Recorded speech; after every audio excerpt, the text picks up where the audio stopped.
Good morning, everyone. Welcome to another fabulous Milpark Business School information session. My name's Michaela. I'm from the marketing team, and I'm here to ensure that everything runs smoothly, that we have a good session, and that we really, have fun with it today. I think Thursday it's towards the end of the week. We're getting into that weekend vibe, but let's share some information. Let's get to know our business school. So here with me, I have Dr. Kobus, who's the dean of the business school.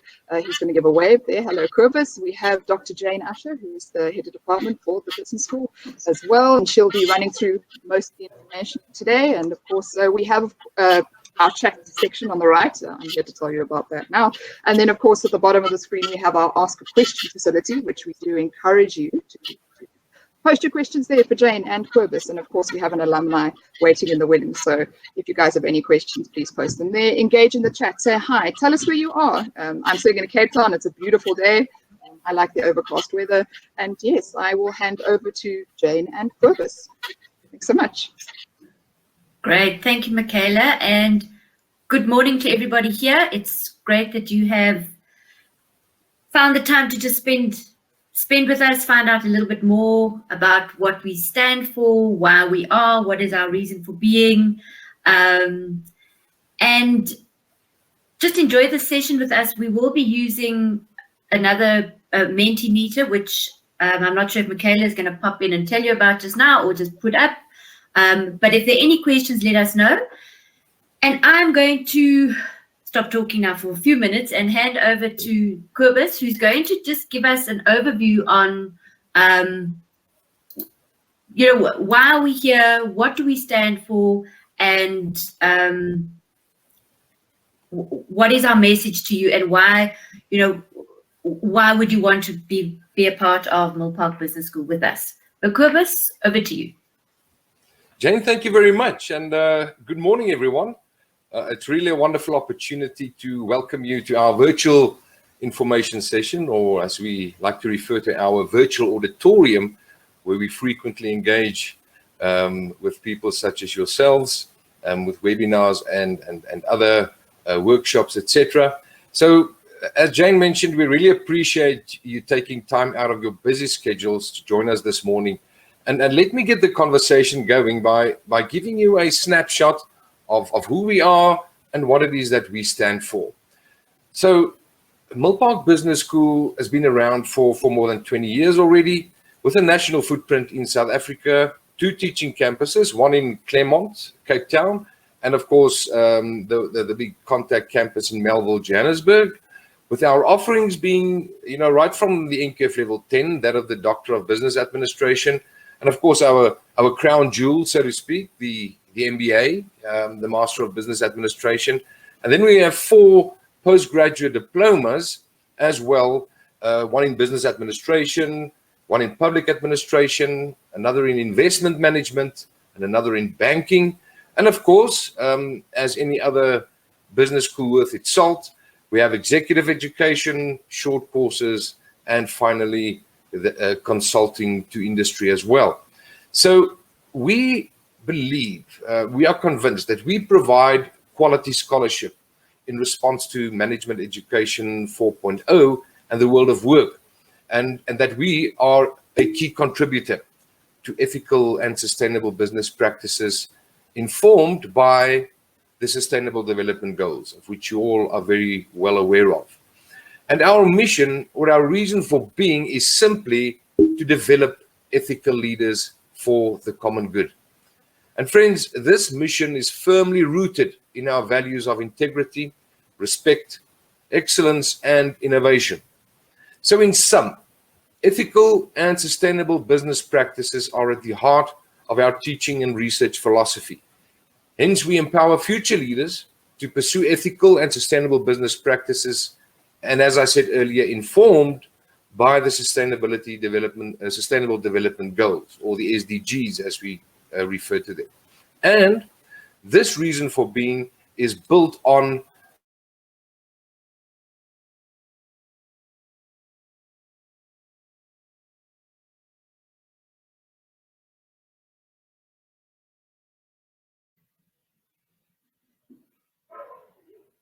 Hi, Jane. Do we seem to have lost Kobus? Yes, I think we've lost Kobus there. I'm just saying he's frozen in time. So frozen in time.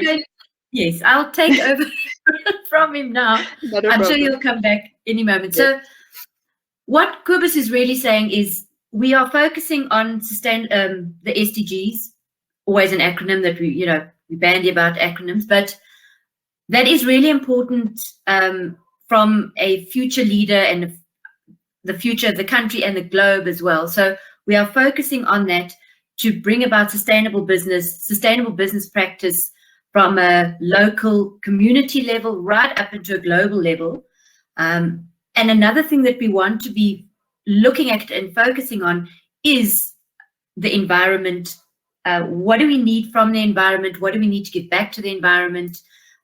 So we weaving that into our reason for being, and there are threads through the whole curriculum basically showing us kind of or highlighting and making aware how important it is to be ethical, to look at the common good, to see what you can do to ensure that you bring about sustainable business practice and obviously the common good for everyone else, for everyone possible. So I think that's really an important. I don't want to show you the team yet. Sorry.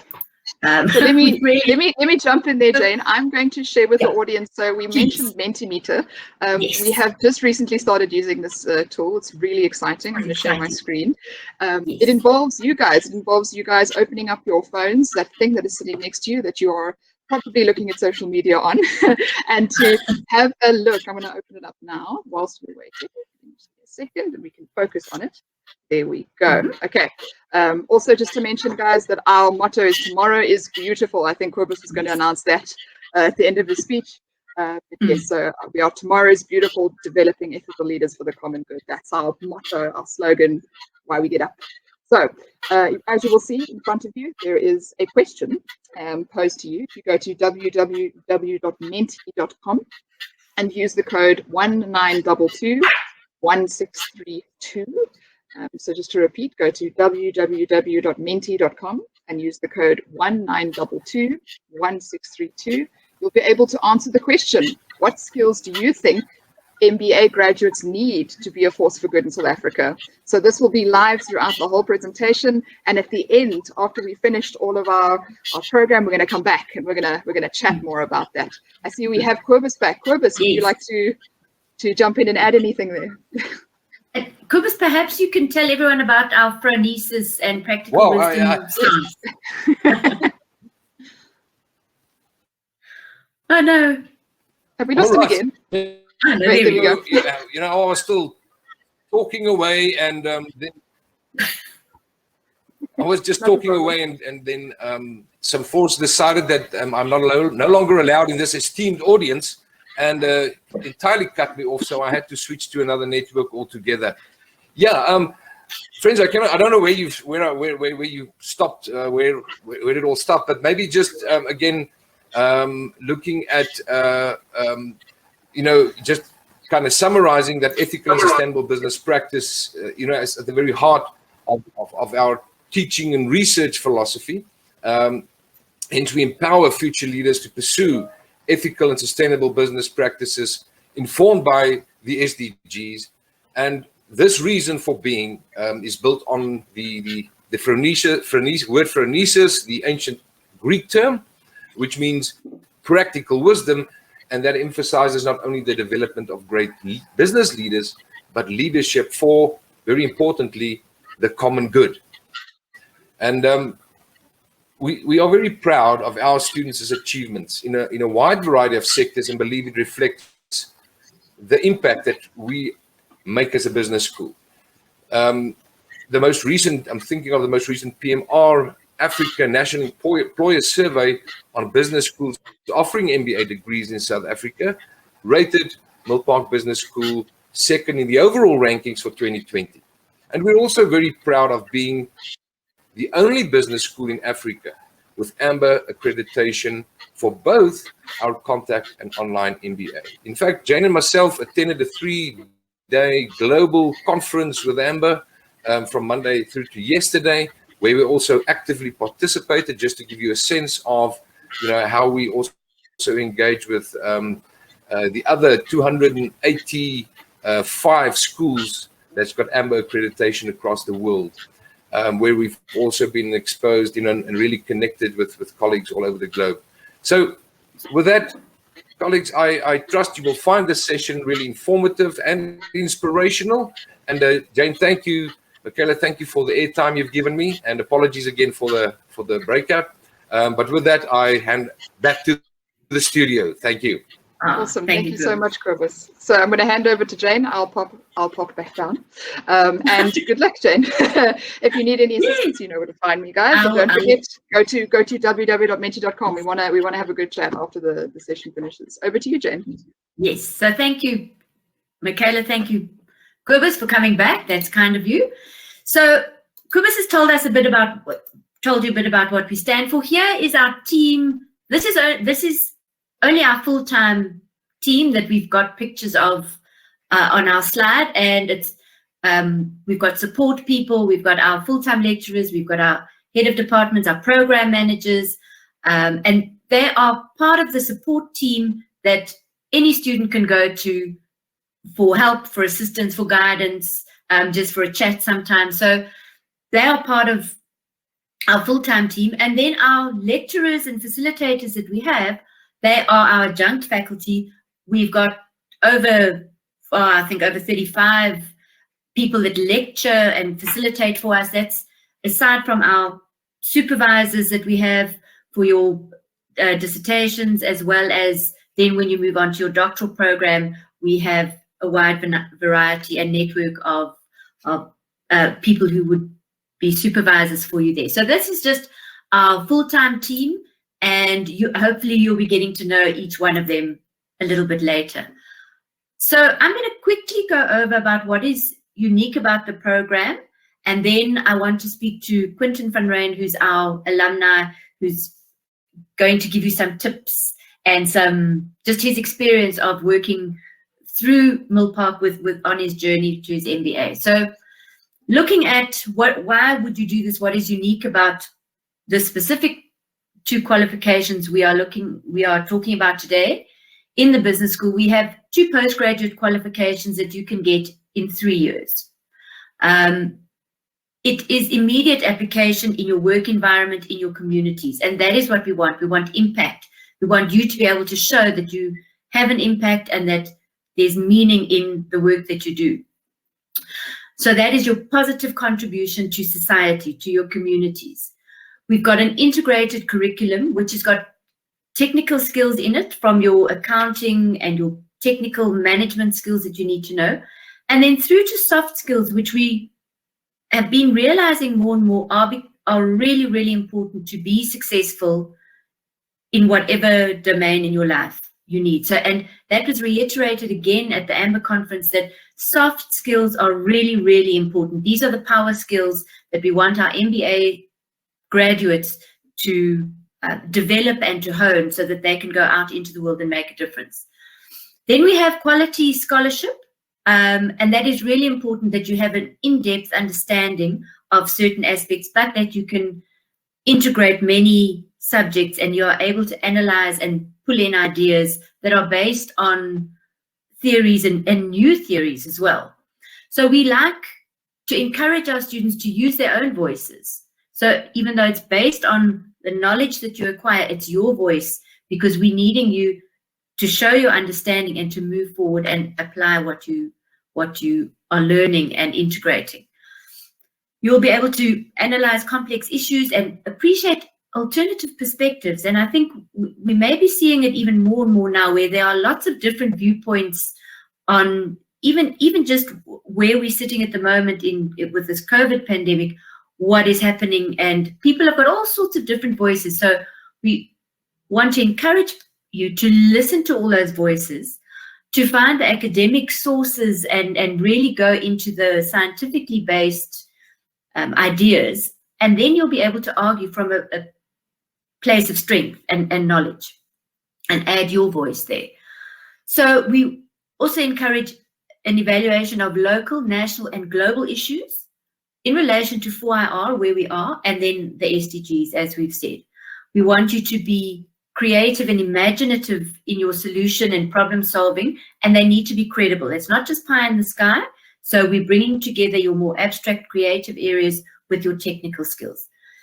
You need to eventually be contributing to the development and implementation of responsibilities that individuals have and businesses have to our communities and our environment. And we help you work through that through some of the modules that we have. Also, to promote your personal and interpersonal skills in order to get your professional skills up and going. That's your foundation. And that's where we come with the ethical leadership, responsible leadership for the common good. That's what we do. And then we also have very close support from your lecturers, the faculty, our team, as well as your peers. And I think you will find, and perhaps Quinton may allude to this, is your peer network and the networking that you do while you're studying is definitely part and parcel of the whole journey, and it's an important facet of the MBA journey. So with that, I would like to ask Michaela to let Quinton come up onto screen so that we can see him and we can have a chat. And hi, Quinton. So glad that you can join us today. It's super. Thank you. So I'm going to start off with just asking you why you chose Milpark.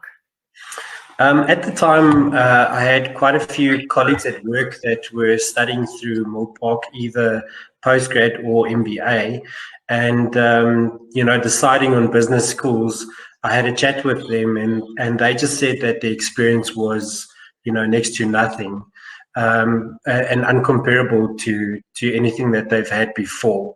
And so I decided to join, and I have to be honest that it's been an amazing journey, and I haven't been sorry one moment. Well, that's good. That's great to hear. Even though it's not an easy qualification, hey. No, easy definitely does not come to mind when you're doing your MBA. Yeah, no, that's for sure. And so what kind of skills do you think your MBA has given you? One of the greatest impacts that it had on my life was, opening my mind to understanding the greater business environment and interlocking the different aspects of a business, like your marketing, your HR, your strategy, and all of these things, how it just ties it all nicely together. So if the one skill it's probably given me is just, if I had to think about my view on the business environment beforehand, it probably would have been inside a box. And what the MBA has done, it's given me the skills and tools necessary to just flip the sides of the box down and just broaden my thinking and my ability to apply myself in my business environment. Mm-hmm. And then in terms of leading on from that, what kind of impact has it had on your personal life and then your work life as well? On my personal life, a lot of stress, I have to be honest. Yeah. I had to do it with my family. It was very important that they were there to support me. It's on the business environment, it's like I said, it's given me an opportunity to interlock things, to see how things connect, and to taking those tools that I've learned in the MBA module or program, and using those tools to not fix things, but just to improve things and to bring those interlocking mechanisms closer together so that it's more effective. Yeah. And that's great. That's actually, really what it's supposed to do, is broaden your understanding of business as a whole. Because I think when we work in one area, whether it's HR, marketing, or you need to be able to bring everything together from a whole general management point of view. Yeah. So on that, if somebody was going to decide, okay, I'm gonna do this now. This is time. I don't want to wait anymore. What advice would you give to that person who's going to enter into this journey? it's part of my pointers. So the most important thing is the time constraint you have to do everything. So embarking on this journey, I would give the advice that it's important to make sure that you have enough time to apply yourself properly to everything. So if it means that your schedule only allows you to do 2 modules at a time, then you shouldn't push and do 4, because then you're going to lose a lot of the value that comes out of each module. And that makes, so what we've done based on feedback from our students in that is, I think, Quentin, when you did it, you were doing 4 modules at a time.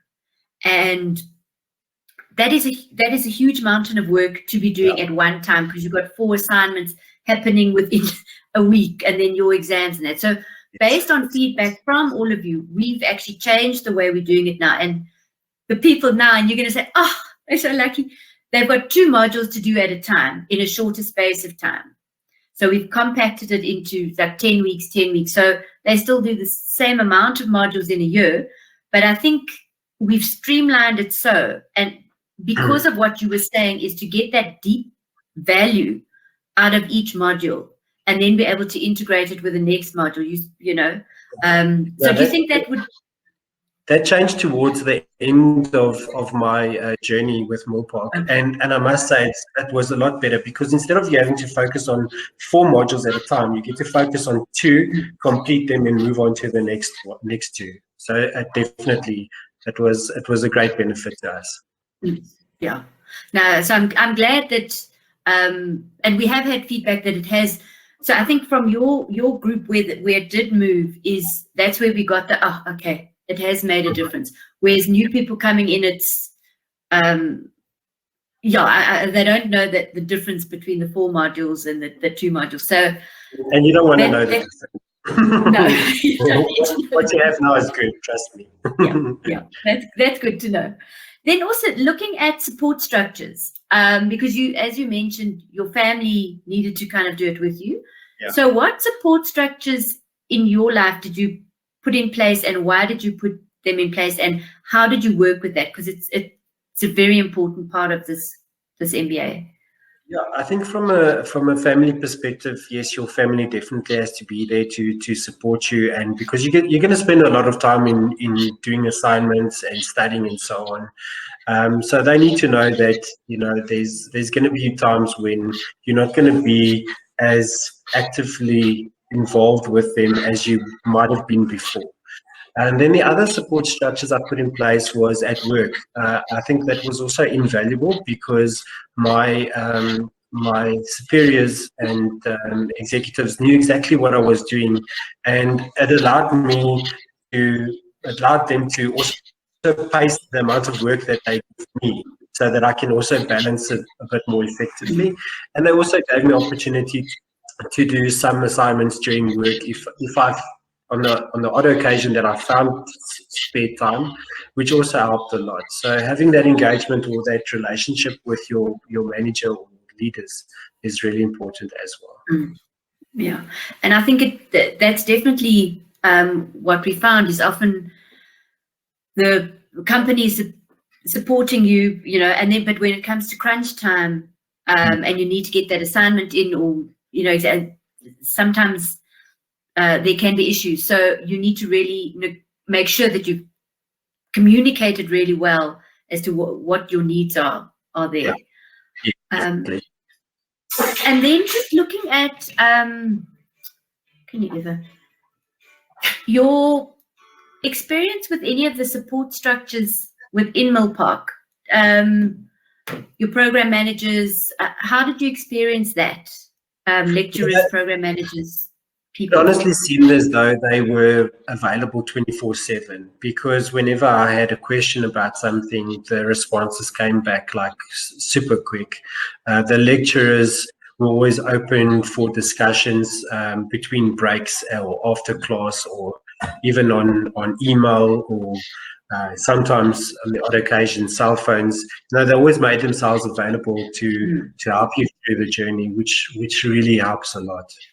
Yeah. And I think that also the idea of, so you did contact learning at that stage. Tell me about your working in syndicates, how you manage that, and the people in your class, your networking elements there. Working in syndicates, I was fortunate that I only had one group where the participation of all members were not equal, if I could call it that. I also spoke to a lot of other colleagues, and they said that the experience was like the total opposite. They only had like one syndicate group where they didn't have to do like most of the work. But I think it's all about, just engaging properly, and setting guidelines or expectations for everyone in terms of what their contribution to it is, and also giving the whole group enough time to come together and collaborate over all the information that has been gathered to put it together in the right structure. Yeah, so and that's really part of our soft skills thing. And I know we have groups every year, their issues often, and it's that communication, that EQ, I think, and then the different personalities in those groups to either pull people along or so it helps from a leadership perspective as well, to groom or to practice those skills in a kind of more safe space perhaps than just at work, and then you can apply it, I suppose, directly into work groups. Yeah, no, definitely. I mean, I've seen a difference in, well, not a difference, but I've seen my ability to apply myself in work environments where there might be workshops as well, because you get your storming, forming, norming, all about the group, and it's the same for every group, be it a syndicate group, be it work group, and because of the syndicate groups, because there's so many of them, you learn how to engage with people, how to everyone becomes a leader at some point, and you learn from one another and so on. And taking that to your work environment is just such a benefit to you. And I think it's actually a skill that's kind of lost in business. So it's also something that helps a lot. Yeah. So now you're done and you're done, and you've got all of this time on your hands. What are you doing? How are you refocusing? I just have to check where my wife is, because I'm actually contemplating doing the doctoral, but people often label the MBA as the divorce course. And I'm proud to say that my marriage remained intact throughout, although it became quite time. But my wife did say if I study anything further, it's going to have to be with my girlfriend, because it's not going to be with her. So I can't mention the S word yet, but it is in the pipeline.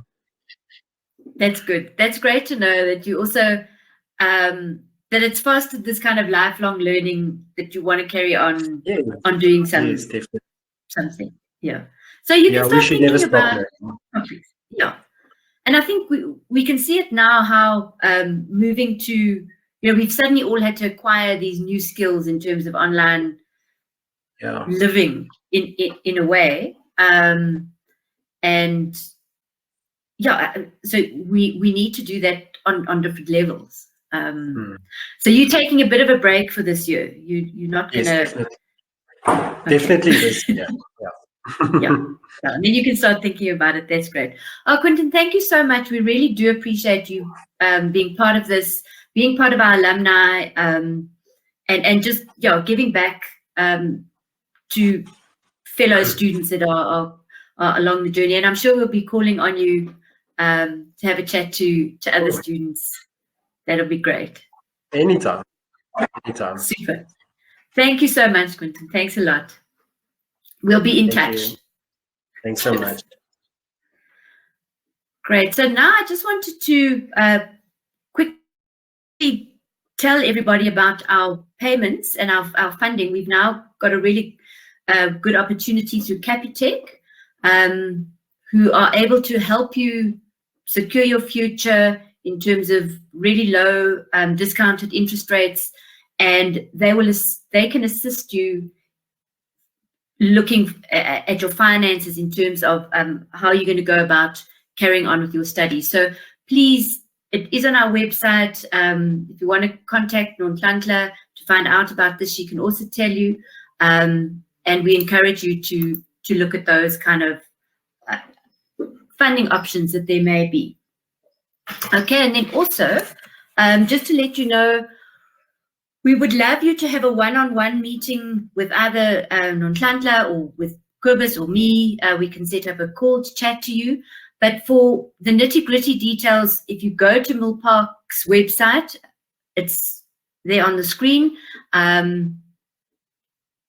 Look at some of those areas that we haven't covered here in detail. The fact sheets are there and all the modules, and then we can go from there. Or if you would also like to be part of our Milpark webinar series that is an ongoing series, and everybody is welcome. We have really nice topics that are discussed, hopefully a few controversial ones. And if you've got ideas for topics, we'd also love to hear from you. Right, so I would just check with Michaela to see if we've got anything from our Mentimeter.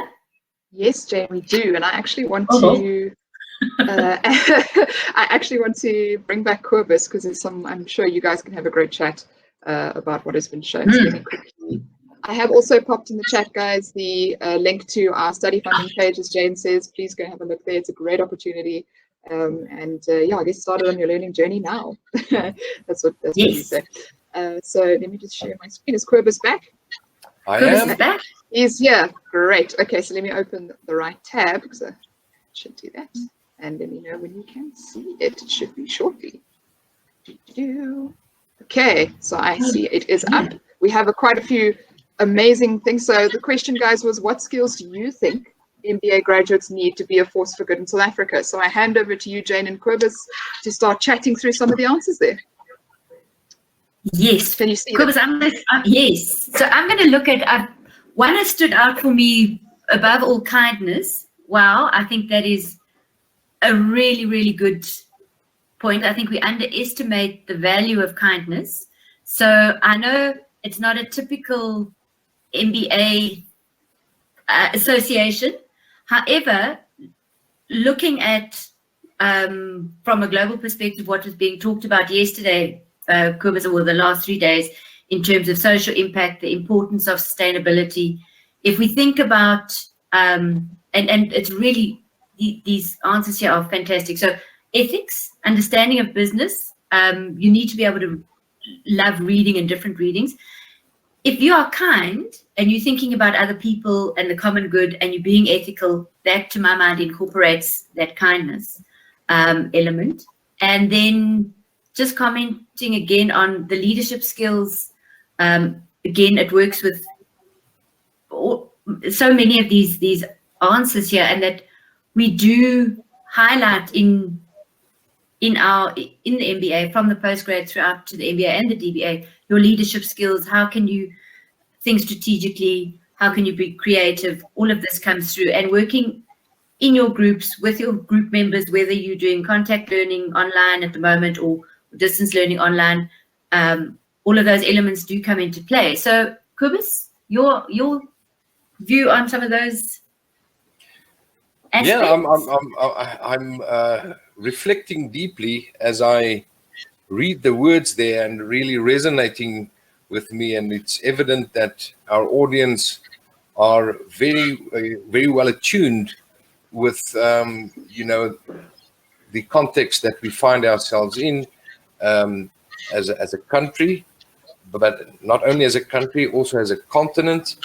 And of course, we are also part of the global village, in the global ecosystem. Now, I mean, what I see there that have been shared, it's actually heartwarming to see this. But I'm looking at ethics. It's kind of the first one there, and then the one just below that, talking about problem solvers and design thinkers with hearts of gold, which ties up, Jane, with the one to the top right, above all, kindness. So all of those that have been shared there are really interconnected. And that, as I said, it's actually for me, because sometimes you think in this current very two-dimensional world that we find ourselves in engaging in this level, that with a very limited social contact and interaction, are these things still in the executive part of people's thinking and reasoning and so forth? And evidently it is, which is wonderful. So all of this really resonates with our own thinking and reason. In fact, if I may use the term, our dominant logic, which is crafted around, developing ethical leaders for the common good, links up with all that have been shared here. Perhaps just for the interest of our viewers, if I may use the expression, or our visitors, of course, these are things that we make it our business, if I may use that word, to really ensure that we are very up to date and in touch with the way the world is unfolding. So even in our own research, we also deep dive into many of these topics or themes that have been reflected here. And, just maybe share a few things here that to complement what you've already said, which was part of a very elaborate study, a Delphi study with experts across the world. When we consider what would be required from a leader to effectively navigate this world that we find ourselves in, or this fourth industrial revolution. And I mean, there's people already talking about 5 and whatever else, but I think we all know what it looks like, the context. So out of that study then, emerged 9 kind of themes, which relates to a lot what have been said here.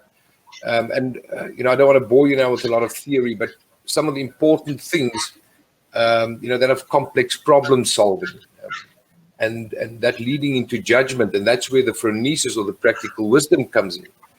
The communication, negotiation, collaboration, so important. It's also been mentioned there on the responses. And of course, Jane alluded to this earlier on, and we've all heard this many times, and we think we have all arrived maybe as far as this is concerned, but emotional intelligence. And then the continuous learning that Quentin was also referring to, very, very important. I'm thinking of strategic foresight, or futures, thinking forward. The adaptability that we need to have, and along with that, the creativity and the innovation required. And of course, and I think Jane alluded to this right at the beginning, the issue of critical thinking. Now, I don't think we really, it's 2 words, critical and thinking. It's not just thinking critically. I invite you to actually go and Google the word and read up about what it's really about. That is one of the things that we also believe one requires to be a force for good in South Africa and the world. It implies that you don't merely accept on face value what has been presented to you by whoever. Being a leader doesn't imply, by definition, that you have all the knowledge. Okay. Do your own work. Create your own voice. And then the word right at the top left, which kind of, for me, is the bedrock of this all, ethics. And I mean, we can spend an entire day, an entire week, discussing and deliberating the issues of ethics and how extremely important it is in the times that we find ourselves in whichever facet of life, whether it be in business, social, political, it transcends everything. It transcends our entire living, being, our being. And it is inculcated in every aspect of our lives. Should be. And friends, these are the things that we agree with you are so important. And the curriculum that we have on our qualifications. Let's take, for example, the one module of social responsibility and environmental management. It's one module where one, of course, deep dives into those particular aspects. But all of these modules are kind of connected. So through all of them, the golden thread, so to speak, that's woven right through them all is the issue of ethical and sustainable business practice. And of course, as was noted earlier on, if you think of the 17 Sustainable Development Goals, I mean, each one of them by itself, there's so much, and I'm sure that you've all done you are aware of it, but I invite you to go and visit the web on the web and go look, just maybe reflect again on each one of those.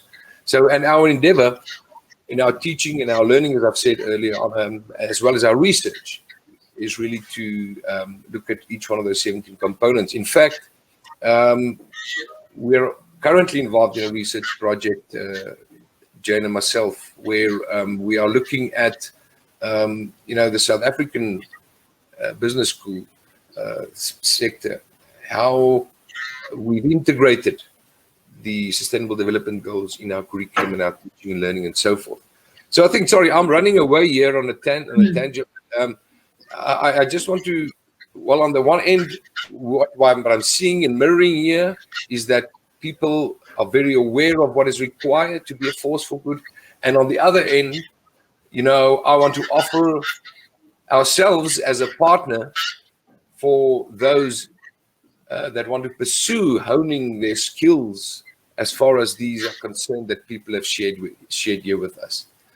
Jane, thank you very much. Maybe there's something else you can add there as well. Because I was just thinking as you were talking about that and looking at the areas that have come up, as you said, through this Mentimeter. And if you take the ethics and you put that as an umbrella, each one of the 17 SDGs would relate ethical element. So Absolutely. Whether it's life underwater, I always take that one because, I don't know why. Life underwater, or gender equality, or economics, or whatever it is. There's always that ethical golden thread that works through all of them. So that's why I think it's really important to keep on the dialogue of ethics, and then just bringing back to again what happened. One of the areas that was highlighted at the global conference is in terms of diversity, keeping those conversations up and at the forefront of our minds, especially during this time where we can go backwards in terms of social justice, gender equality, all of those elements that are important to people, because we're so focused on something else, and the ethics can also go out of the window. So I think the philosophical, people might say, oh, it's a bit philosophical. It's not. It's actually, it's everyday living, practical things that come into kind of economics as well, really, of sustainability in that. So that's my take on that. I just wanted to, I think there we go. Find my slide again. Look, Kobus, I think our last slide really is just chatting to people on the choices, that they would like to make to be an ethical leader, if you want to contribute in a meaningful way to society. And our question also is, do you want to make tomorrow beautiful? Because you can. I don't know, Kobus, your thoughts there? Yes, absolutely, Jane. I think, those three, what might appear as simple questions, if two of us are in a lift going up a building, how would one think of those, or how would you answer those three? But I think the point here is so important that if you answering the affirmative on any of those, or well, on all three of those, then we would really want you to consider to partner with us, because we want and we are committed to being ethical leaders. In other words, we don't expect it from only from our student body. That would be, you know, we need to walk the talk as well. Yeah. Which we, yeah. And how? Yes, we want to contribute in a meaningful way to society, and of course, we want to make tomorrow beautiful. And therefore, it is become our mantra. Tomorrow is beautiful. So we are saying it in the affirmative. We are not saying tomorrow, hopefully tomorrow will be better, whatever else. We are saying tomorrow is beautiful. And subliminally, it, I think, unlocks a way of thinking about being a part thereof in a small way, in making tomorrow beautiful for our country, for our continent, and for the world at large.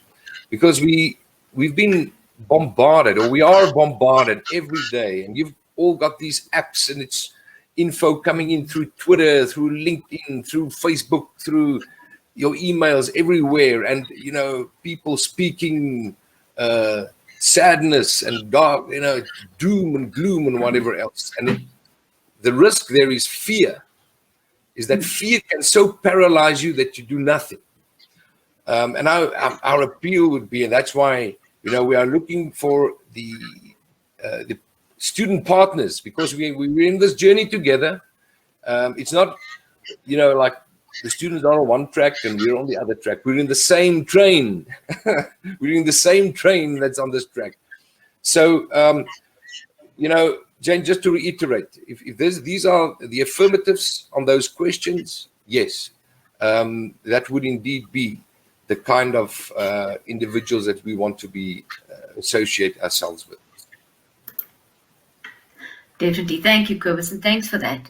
I think we are at the end of our session today. I'm just seeing we don't have any questions that I can see. Michaela, I think we sorted. However, if there are any questions, please get in touch. We are available for you. I know Noni is waiting for people to call. If you want information, she'll call you just to set up a time and to chat and to see what are the possibilities for you moving forward. But I think, you know, again, as we've seen in this last time, don't hesitate. You know, you need to actually be fearless. Easier said than done, but take one step at a time, and then you get there. And then, you know, you've actually got to your goal. Whereas if you don't start, there we go. True. So thank you, everybody. I appreciate you. Thanks, Michaela, for all your help. Quentin, thank you so much again for today, and we'll definitely be in touch, as I said. Kobus, thank you. And to everybody who is with us today, looking forward to connecting with you, reaching out.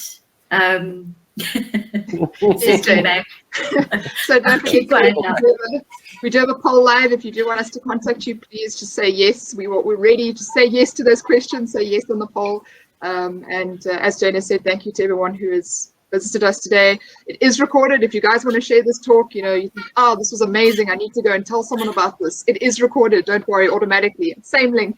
We will be posting it on socials as well, guys. So share it far and wide. And we do invite you to come and start your learning with us and make tomorrow beautiful. So I'm going to say goodbye and end the session. Thanks so much to Dr. Kobus and Dr. Jane for an awesome session. Thanks, everybody. Thanks so much. Well. Bye-bye. Bye-bye.